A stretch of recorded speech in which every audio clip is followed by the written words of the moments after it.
Bueno, buenos días a todos, ya no sé si en algún caso hasta buenas tardes, ¿vale?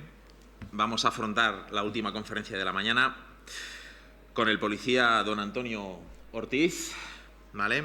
Está destinado en la Unidad Central de Ciberdelincuencia, y nos va a hablar sobre el análisis de evidencias digitales. Espero que les guste la conferencia, es una persona bastante didáctica, según me han dicho, así que aprovéchenlo, ¿vale? Así que, Antonio, todo tuyo. Muchas gracias. Pues buenos días o buenas tardes a todos. Como ha comentado, estoy destinado en la Unidad Central de Ciberdelincuencia, concretamente en el Grupo Técnico Operativo. Somos un grupo que nos dedicamos a dar un apoyo técnico a todas las unidades policiales que requieren un poco de nuestra ayuda. Principalmente colaboramos con ellos en las entradas y registros y nos encargamos un poco de la adquisición de todas las evidencias digitales para que los grupos de investigación pues puedan analizar toda esa información con todas las garantías jurídicas y puedan presentarlas ante los diferentes juzgados, ¿vale? Esa es principalmente nuestra visión.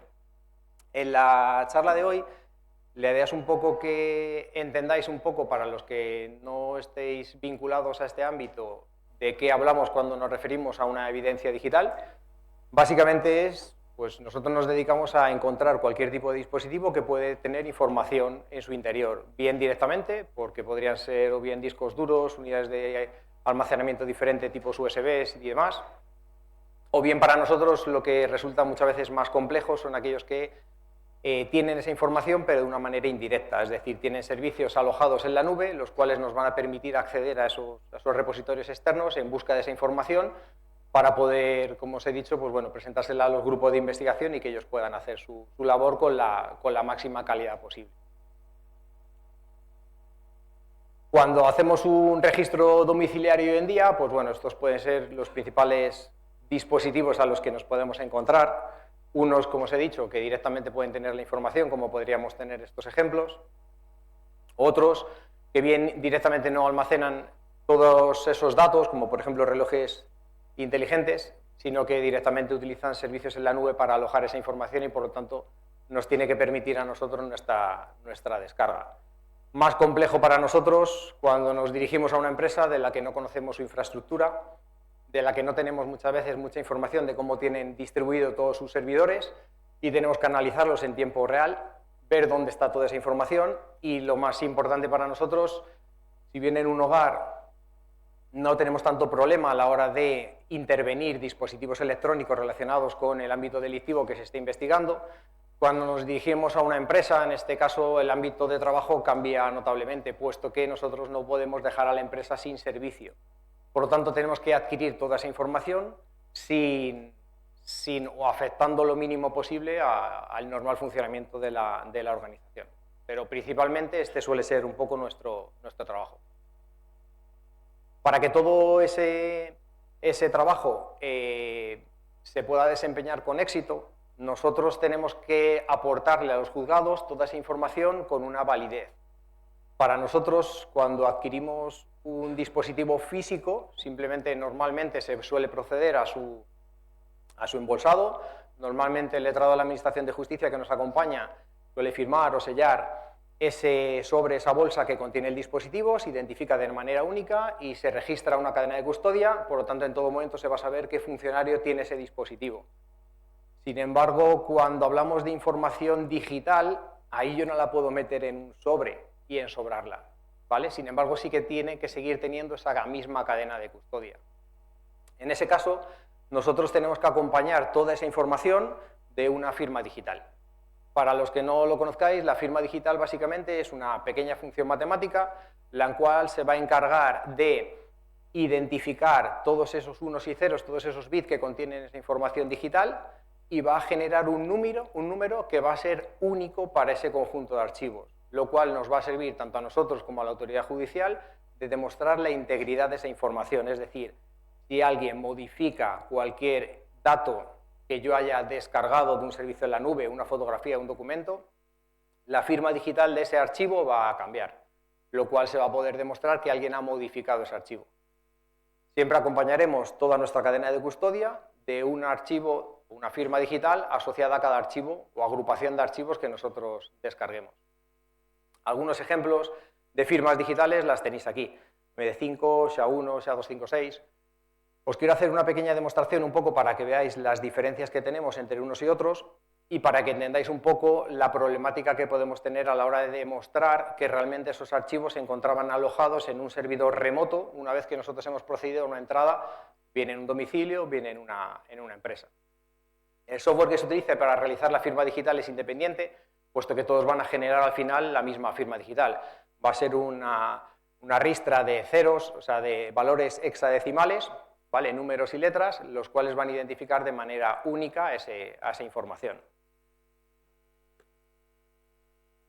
Os pongo un ejemplo para que veáis. Mirad, si yo os abro dos documentos completamente diferentes, nosotros hemos visto que si la firma digital funciona tal y como nos enuncian, dos archivos diferentes deberían generar firmas digitales completamente diferentes. Eso demostraría que son archivos distintos, ¿vale? Cualquier tipo de software, nosotros solemos utilizar pero bueno, un poco es de cara a que nos saca una barra de progreso normalmente durante el proceso de firma digital. Tenéis que tener en cuenta que conforme mayor sea el tamaño del archivo que se intenta calcular su valor hash, mayor será el tiempo de cómputo que necesitaríamos. En este caso se trata de dos archivos pequeñitos. En la parte izquierda podemos seleccionar el tipo de firma que queramos. En este caso, por ejemplo, tenemos marcado SHA-1 y podemos realizar la comparación de dos ficheros. El fichero A y el fichero B. Si realizamos una comparación, nos daría el código hash resultante, podemos ver que los dos acaban en 631, los dos nos dice que es match, cuando nosotros sabemos que realmente esos dos archivos son diferentes. Aquí en este caso estamos hablando de lo que se denomina una colisión, es decir, nuestro sistema de firma digital colisiona, ¿vale? Provoca un fallo. Eso ante la autoridad judicial podríamos tener un problema, porque podría una persona demostrar que ha conseguido modificar un archivo sin que su valor hash cambiara, ¿vale? ¿Qué es lo que trato de mostrarles ahora simplemente con esta pequeña demo? Pues bueno, que conforme va evolucionando la técnica, también los sistemas de firma de hash también muchas veces van quedando anticuados y a día de hoy, pues bueno, el sistema SHA-1 sí que ha demostrado en algunos casos proporcionar ciertas colisiones. Podemos modificar el sistema de firma a un SHA-256, volvemos a realizar la comparativa. En este caso, si os fijáis, nos aporta dos valores de hash diferentes, lo cual nos dice que los archivos son diferentes, como es así, que sí que son diferentes.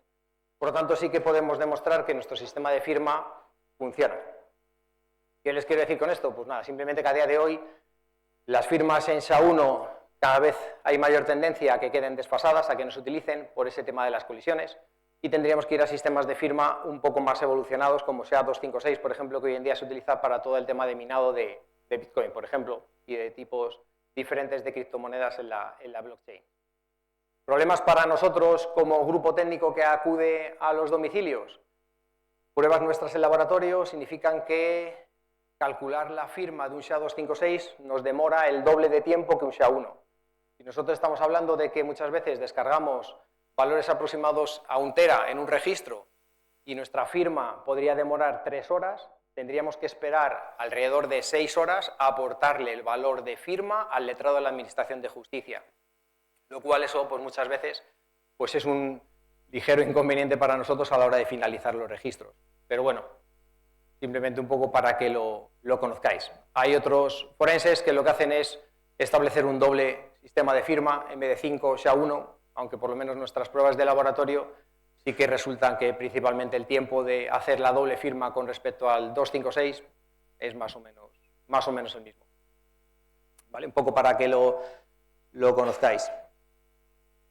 Si avanzamos un poco en lo que sería la analítica, para nosotros una pieza fundamental es la legislación con la cual nos tenemos que guiar. En nuestro caso, estaríamos hablando del artículo 588 de la Ley de Enjuiciamiento Criminal. Simplemente os enuncio 3 pequeños apartados para que conozcáis un poco las posibilidades que nos ofrecen a nosotros de cara a la hora de realizar diferentes tipos de tareas durante un registro. En el primer subapartado, en la sexis A, nos habilita ya no solo a la aprehensión, es decir, normalmente cuando se realiza una entrada y registro, el juez en el auto suele autorizar la incautación de todos aquellos dispositivos que estén relacionados con el hecho que se está investigando, sino que también nos tiene que autorizar el acceso. Vamos a violentar a una persona a ver toda su información personal que tienen dispositivos móviles, ordenadores, etcétera, y por lo tanto el juez nos tiene que autorizar ese visionado in situ durante el registro. Para nosotros también muy importante en el apartado B, que se nos va a instar a que ese visionado, esa aprehensión, también se pueda realizar fuera del domicilio. Esto también es muy importante para nosotros cuando la detención de la persona se produce fuera del domicilio, ¿vale? Para que también tengamos esa autorización para poder realizar el visionado de la información. Y hoy en día, cada vez más importante, en el apartado C que tenemos, nos van a permitir o se nos va a habilitar a acceder a repositorios externos una vez que estemos accediendo a su dispositivo. Es decir, si tiene fotos almacenadas en la nube, las vamos a poder descargar, documentos que pueda tener en sus cloud, ¿vale? Los vamos a poder descargar. Hoy en día la mayor parte de correos electrónicos no están en el dispositivo físico, o al menos no todos, ¿vale? Por lo tanto, tenemos que tener esa autorización para poder acceder a esos repositorios externos. Sin esta autorización, por mucho que nosotros realizáramos esa acción, posteriormente, ante la autoridad judicial, esa prueba quedaría sin efecto. Por lo tanto, una de las principales cosas con las que nosotros trabajaremos será con la normativa que venga en cada momento reflejada en ese auto. ¿Vale? Más o menos un procedimiento para que sepáis un poco cómo sería. Pues lo más importante, sobre todo cuando nos encontremos dispositivos que se encuentren encendidos y que estén desbloqueados, no suele ser lo habitual, pero si se diera el caso, bueno, simplemente dejarlos para que en ningún momento quedaran bloqueados, ¿vale? Bien sea terminales móviles, aumentando el tiempo de bloqueo automático, equipos de sobremesa, aumentando o quitando el tiempo de bloqueo, aunque como ya les digo, no suele ser algo muy habitual. Flujo de trabajo normalmente de cara a la adquisición de una evidencia digital, pues va a radicar sobre todo en cuanto a si tenemos los equipos encendidos o no encendidos. Si nos vamos a la parte superior de la imagen, presuponiendo que esos equipos no se encuentran encendidos, procederemos a valorar si consideramos que es óptimo el poder encenderlos para poder desde su red tener acceso a toda la información. Digo valorar porque dependerá un poco del tipo de dispositivo al que nos encontremos, ¿vale? Muchas de las veces hay fabricantes pues bueno, que desarrollan ciertos terminales móviles con versiones diferentes y modificadas de sistemas Android que bueno, pues tienen sistemas un poco que tratan de hacernos nuestro trabajo un poco más complicado. Si identificamos ese tipo de dispositivos, pues normalmente siempre solemos trabajar con ellos mejor, preferiblemente en el laboratorio que no durante el registro. Pero bueno, eso, la casuística de cada caso es diferente, ¿vale? Una vez que, tanto si se han encendido como no, ¿vale? Si los encendemos procederemos a su análisis, si no directamente a su precinto o incautación, ¿vale? Posteriormente, si los encontramos encendidos, pues sobre todo lo más importante es que se mantengan encendidos, puesto que nos van a dar la llave, el acceso a toda la descarga de repositorios distribuidos. Interesante el tema de la captura de la RAM. Ahora, posteriormente, os voy a hacer también una pequeña demo para que veáis un poco diferentes tipos de casuísticas que se puede dar en este caso.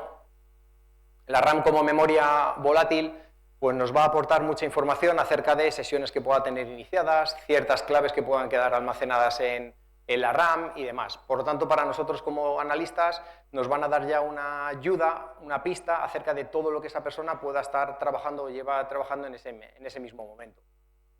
Una vez que haya finalizado su análisis, pues igual forma que antes, pues se procederá a su precinto e intervención, ¿vale? Todo ello reflejado en el acta que va a emitir el letrado de la Administración de Justicia, al cual siempre nos acompaña durante todos nuestros registros.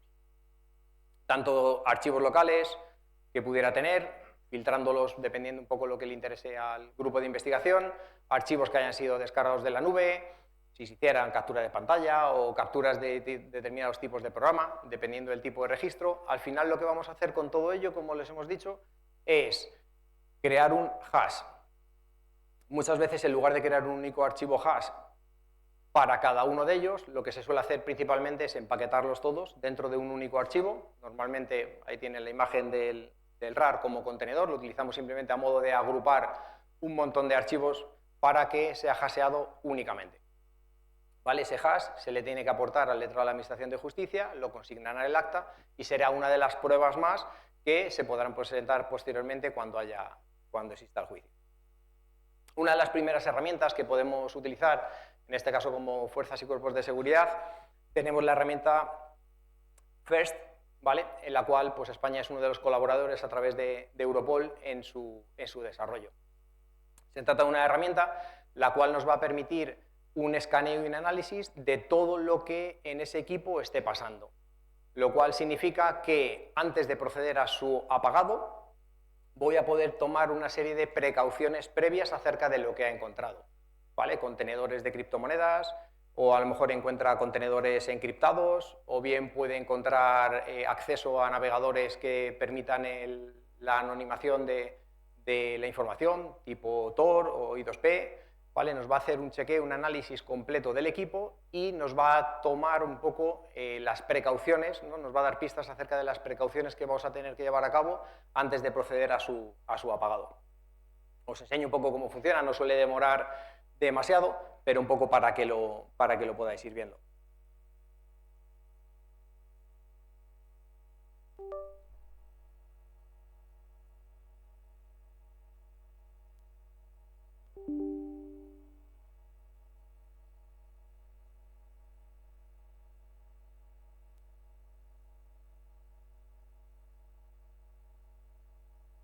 Simplemente consignaríamos el nombre de un caso y comenzaría el análisis del equipo informático que tendríamos. Esto, evidentemente, solamente nos va a servir en el caso de que entremos en un registro domiciliario y tenga algún determinado equipo informático abierto. Si se puede ver, por ejemplo, desde aquí ya estamos identificando que ha descubierto el TPM en nuestro equipo informático. El TPM es un chip criptográfico que desde la versión Windows 11 ya es obligatorio que tengan todos los equipos, lo cual va a hacer que el disco duro que tiene el equipo informático y ese chip estén unidos como si fueran uña y carne y no los podamos desligar uno del otro. Eso significa que si yo extraigo el disco duro de este equipo y lo pongo en cualquier tipo de bloqueadora para poder leerlo, no voy a poder tener acceso a esa información porque está encriptado. Bueno, pues una de las cosas que ya me está diciendo aquí este software es que tengo que incautar el equipo entero, ¿vale? Antiguamente, pues muchas veces, también por la persona a la que le estamos desprendiendo temporalmente de su bien y por nosotros, por no desplazarnos con tantos equipos informáticos, sobre todo si son grandes, muchas veces se extraía solamente el disco duro en busca de información. Hoy en día, en la mayor parte de los casos, pues eso no es posible, ¿vale? También tenemos aquí, por ejemplo, el Secure Boot, que es una herramienta que nos va a permitir o le va a permitir al equipo decidir si va a poder ejecutar un USB Live cuando esté arrancado el equipo o no, ¿vale? Si, como en este caso, le tenemos desactivado, eso significa que a este equipo yo le voy a poder, a través de un USB, arrancarle un sistema operativo diferente al que tiene, cualquier otra distribución forense que podamos tener. Sin embargo, si lo tuviéramos activado, eso significa que el equipo no va a arrancar ningún tipo de USB con una Live, ¿vale?, que él no considere segura, ¿vale? Normalmente las firma generalmente, en este caso Microsoft, o empresas vinculadas a Microsoft, y por lo tanto muchos de nuestros programas forenses puede que no arrancaran, ¿vale? Pues es otra de las características que nos da. A partir de aquí, pues nada, simplemente irán apareciendo diferentes tipos de pestañitas según va a ir identificando cosas y nos las va a ir visualizando en diferentes tipos de colores para que pues, nosotros le hagamos mayor o menor atención. Normalmente los colores naranjas son aquellos un poco que más atención van a tener o vamos a tener que prestar. Ejemplos, por ejemplo, aquí tenéis, pues bueno, que ha encontrado virtualización, nos puede dar pistas acerca de que la investigación que se está siguiendo, el acceso no se haya realizado desde este equipo, sino directamente que tenga una máquina virtual que esté accediendo remotamente al servicio que tenga. Tenemos sistemas de encriptación que ha encontrado, ¿vale? Podemos ver aquí, por ejemplo, que ha encontrado VeraCrypt, ¿vale? Es una de las herramientas de encriptación más utilizadas hoy en día, por lo tanto tenemos que tener en cuenta que a lo mejor puede tener unidades que estén directamente montadas, ¿vale? Y bueno, pues aquí os irán apareciendo diferentes tipos de datos que poco a poco irá recopilando, ¿vale? Tiempo más o menos, poquito. A lo mejor en 4 o 5 minutos tenéis un chequeo global más o menos y a partir de ahí es una especie de, pues bueno, de puntos a seguir antes de realizar el apagado del equipo y para saber la información que tenemos que extraer.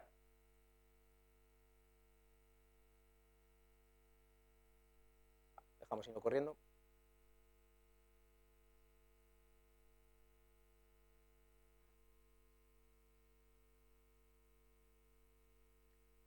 Con software como el que hemos contado, pues bueno, nos va a permitir realizar diferentes tipos de copias selectivas de información. Si nos han encontrado acceso a servicios de la red Tor, pues directamente a partir de ahí intentar buscar todos esos archivos de configuración que hayan podido quedar en el equipo. ¿Vale? Si nos ha encontrado tema de billeteras de cripto, pues vamos a intentar a ver si estuvieran las semillas, la clave privada, transferencias, no sé, determinados tipos de información. ¿Vale? Sistemas de mensajería, nos va a encontrar pues, si tenemos un Telegram web, tenemos un WhatsApp web, todo tipo de rastro que haya quedado, nos va a sacar el historial de todos los navegadores que haya podido utilizar. Al final, lo que os he dicho, vamos a unificar toda esa información generalmente en uno o varios contenedores si fuera el caso, y a partir de ahí serían los que se hashearían. Con todos los dispositivos externos que se encuentren, siempre tenemos que garantizar esa integridad de esos dispositivos. ¿Para ello qué utilizaremos? Pues utilizaremos bloqueadoras, ¿vale? Normalmente hardware, si en ese momento no las disponemos a nivel hardware, pues bloqueadores software. Con eso vamos a conseguir que no modifiquemos ningún tipo de las evidencias, ¿vale? Para presentarlas en este caso ante el juzgado. Software, normalmente, si estáis vinculados un poco a este ámbito forense, conoceréis, es una herramienta, se denomina el FTK, una herramienta libre, y nos va a dar un primer análisis de toda la información borrada que se haya podido encontrar en un determinado dispositivo, ¿vale? Pues evidentemente si son archivos borrados, pues sí que nos puede dar pistas acerca de lo que esa persona pueda llegar a estar haciendo. Ahora os voy a presentar también una demo y os enseño un par de ejemplillos, ¿vale? Con dispositivos se puede decidir, pues un poco la forma de trabajar. Normalmente trabajamos de tres maneras diferentes, o bien realizar un clonado, es decir, una copia exacta e íntegra de ese dispositivo. Aquí tendréis un ejemplo, ¿vale? Es decir, tengo un disco origen A, pues voy a crearme un disco B que sea exactamente igual que el disco A, ¿vale? A partir de ahí estos sistemas de clonado también generan un código hash, el cual también de igual forma se le presenta al letrado. Tenemos que tener en cuenta las peculiaridades que pueden tener los discos de estado sólido, ¿vale? Para los que no los conozcáis, pues son discos que almacenan la información en chips en lugar de tener una serie de elementos mecánicos como podrían ser platos donde almacenar toda la información en formato magnética. ¿Vale? Estos discos llevan varios sistemas un poco de control. Uno de ellos lo que hace es intentar optimizar al máximo el tiempo de vida del dispositivo. Él al final lo que lleva es una especie de conteo de todas las veces que se ha escrito en una determinada zona del disco duro e intenta que esas zonas se escriban el mismo número de veces. ¿Para ello qué es lo que hace? Pues muchas veces cuando detecta que hay una zona que está siendo menos usada que el resto, mueve las zonas más usadas hacia la zona menos usada. Eso para nosotros es un problema porque lo hace automáticamente nada más que recibe energía, aunque esté montado sobre una bloqueadora. La información no cambia, pero los sitios donde está guardada sí que cambia. Significa que a la hora de hacer el hash va a variar porque la información se ha movido de sitio, aunque sea la misma información. En este caso, ¿vale? Dos alternativas, o bien directamente comentarle al letrado este tipo de cosas, lo cual le suene sonar evidentemente a chino, y la segunda opción normalmente es hashear los archivos, ¿vale? No hashear el disco entero, sino hashear los archivos que vamos a saber qué es lo que no va a haber cambiado, ¿vale? Para que también un poco lo tengáis en cuenta. Normalmente, para realizar este tipo de clonados, tanto si es clonado exacto como si es clonado a través de imagen, normalmente se suele utilizar dispositivos físicos, ¿vale? En el stand un poco que tenéis aquí fuera, según salís a la izquierda, en el stand de la unidad, tenéis un ejemplo de las primeras bloqueadoras que tuvimos nosotros en la unidad, ¿vale? En cuanto a la imagen, que suele ser muchas veces el formato que normalmente se suele seguir, más o menos es la idea, pero en lugar de tener un disco destino, lo que hacemos es meter toda esa información en un archivo, lo cual significa que yo puedo tener en un disco destino imágenes de muchos orígenes, ¿vale? Entonces, bueno, pues una manera un poco de optimizar el espacio en disco. Normalmente se suele jugar con dos formatos diferentes, ahí tenéis los dos ejemplos. Normalmente el formato DD suele ser una copia íntegra, exacta, bit a bit, ¿vale? Todos los ceros, todos los unos transferidos exactamente de la misma manera, y normalmente el E01 suelen ser imágenes forenses, que normalmente necesitamos un software forense, como por ejemplo el FTK que visteis antes, y ahí normalmente se suele optimizar un poco porque las zonas que no están ocupadas, esos ceros se suelen comprimir y normalmente las imágenes en E01 suelen ocupar un poquito menos y, pues bueno, muchas veces cuando queremos optimizar en espacio, pues se suele utilizar ese tipo de imagen. A nivel de información, la información que se almacena en un sitio y en otro realmente es la misma, aunque los hashes evidentemente serían diferentes por esa ausencia de esos ceros, ¿vale?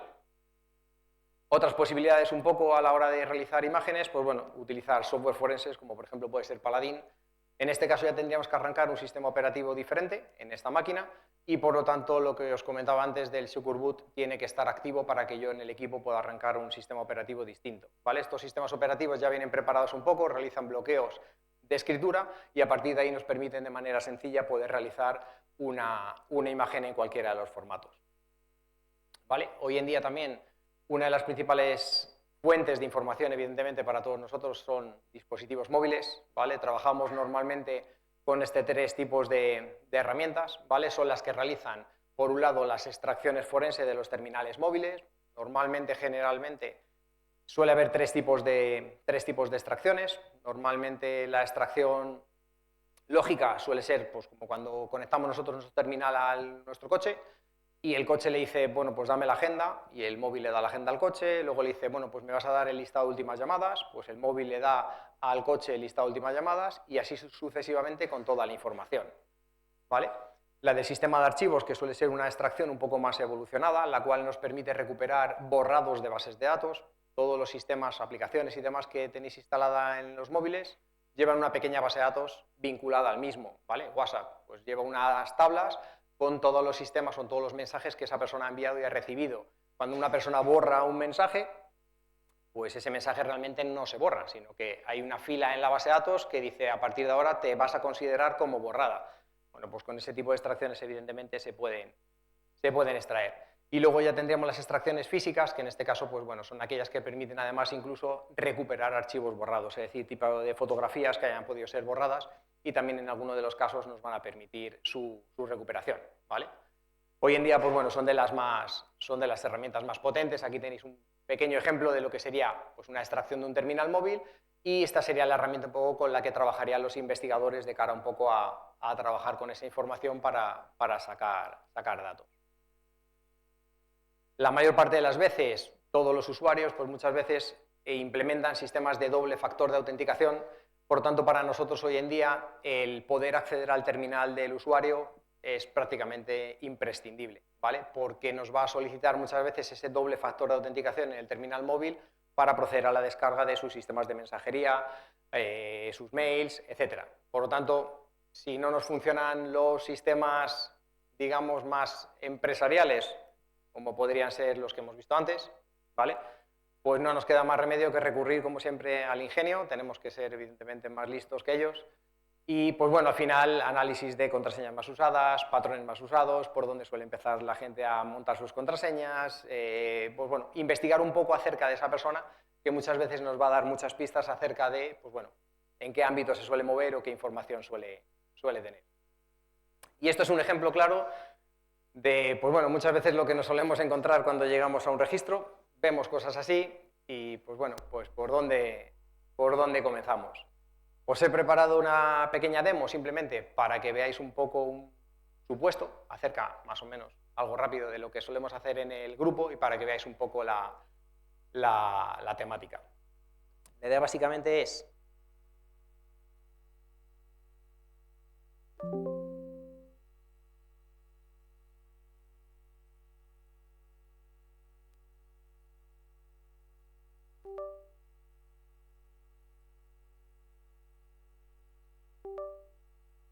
Yo introduzco un USB y si lo abrís con un programa forense,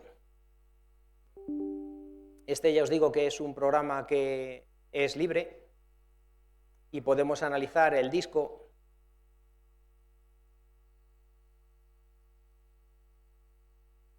Se supone que una vez que le tengamos bloqueado contra escritura y podemos ver aquí un poco pues, acerca de la información que almacena en el disco duro. O en el USB en este caso podemos ver fotografías, un poco de publicidad de la unidad,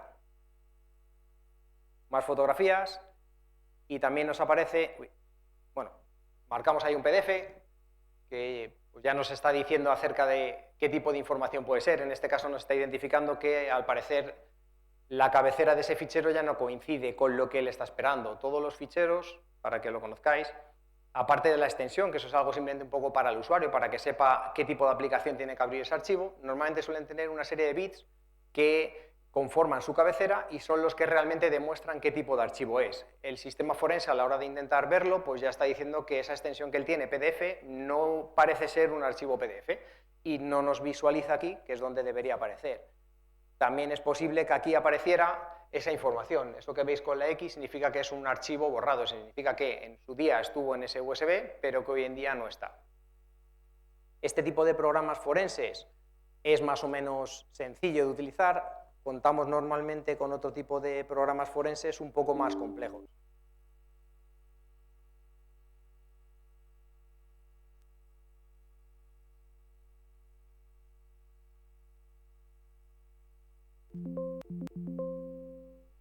Igual, añadiríamos la evidencia como fichero físico.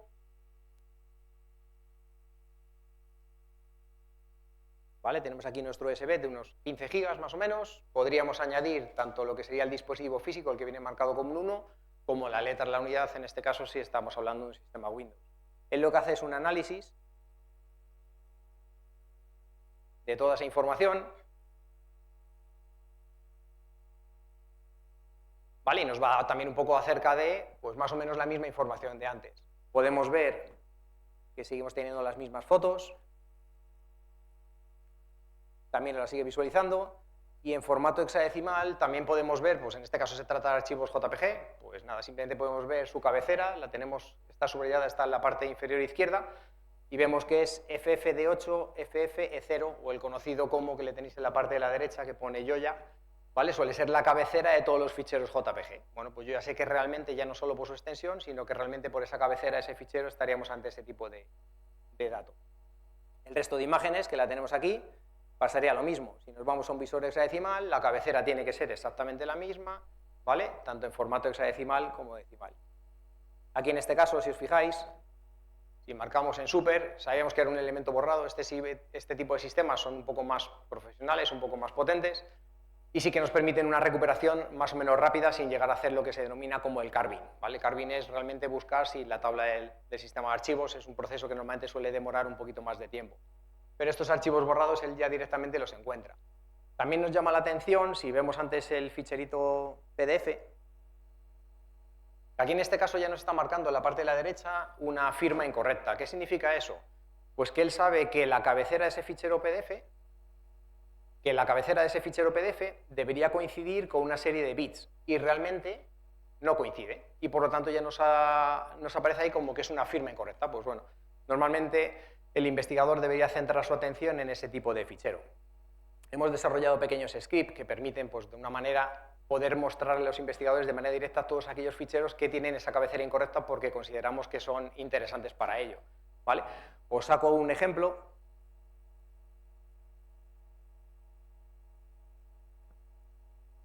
Tenemos una herramienta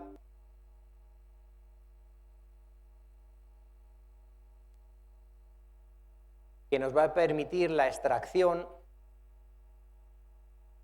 de datos de lo que podría ser un contenedor encifrado. Un contenedor cifrado no es más que un archivo que parece ser, en este caso un PDF normal y corriente, el cual puede contener de manera externa otro tipo de archivos.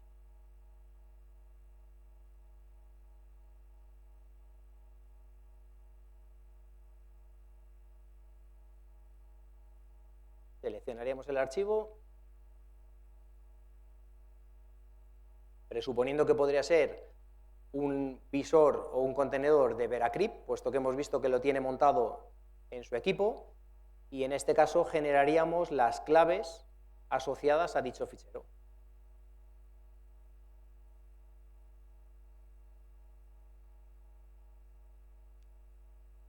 Posteriormente tenemos sistemas los cuales nos permiten poder montar diferentes máquinas distribuidas a las cuales poder lanzarles para poder hacer ataques de fuerza bruta con esas claves. Nosotros realmente marcaríamos esas claves, podremos marcarle o bien diccionarios personalizados, o bien podemos marcarle conjuntos de caracteres, alfanuméricos, alfabéticos solamente, mayúsculas, minúsculas, y él hará un proceso de fuerza bruta sobre el sistema.